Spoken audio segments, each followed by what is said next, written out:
So Jason, you follow Latino politics in the United States very closely. Could you tell us about how Mitt Romney did with Latinos in Florida and how he won so decisively? Yeah, well, Mitt Romney did quite well. He won 54% of the Latino vote, which is much better than he did 4 years ago against John McCain. And I think he won not because of his position on immigration, but despite his position on immigration. We got to remember that with Latinos, we're not looking at a monolithic community, that we have Cuban Americans and Puerto Ricans that make up the largest proportion of Latinos in the state of Florida. And 15% of the electorate yesterday in the Republican primary was Latino, and we're not going to see those kind of numbers again in any other Republican primary.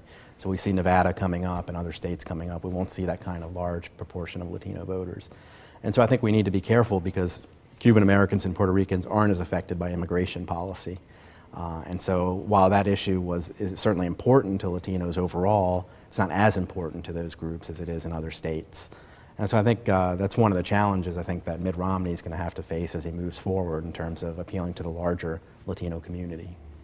So what role will the Latino community play moving forward in the GOP primary, given that their numbers are relatively small among the GOP primary electorate? Well, I mean, it's certainly if Newt Gingrich, his 46 states and counting kind of campaign, if he intends to move forward, a lot of these southern states, I think there's going to be a sort of an effort to try to talk tough on immigration. Certainly Newt Gingrich has been a candidate where he's actually tried to have a more humane immigration policy. He seems not to have benefited in Florida because of that. I think, as I said before, that's largely because that's not a large issue with the Hispanics in that state.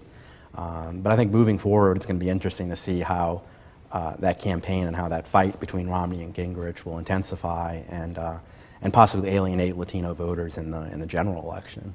Right, and this is part of a kind of longer-term conversation that's been going on in the Republican Party about how the party should cope or react to demographic trends in the country, right? Well, that's right. I mean, we see the growth of the population. Nearly 15% of the population in the U.S. is Latino, and while Obama certainly has won the support, he won 2/3 of the Latino vote 4 years ago.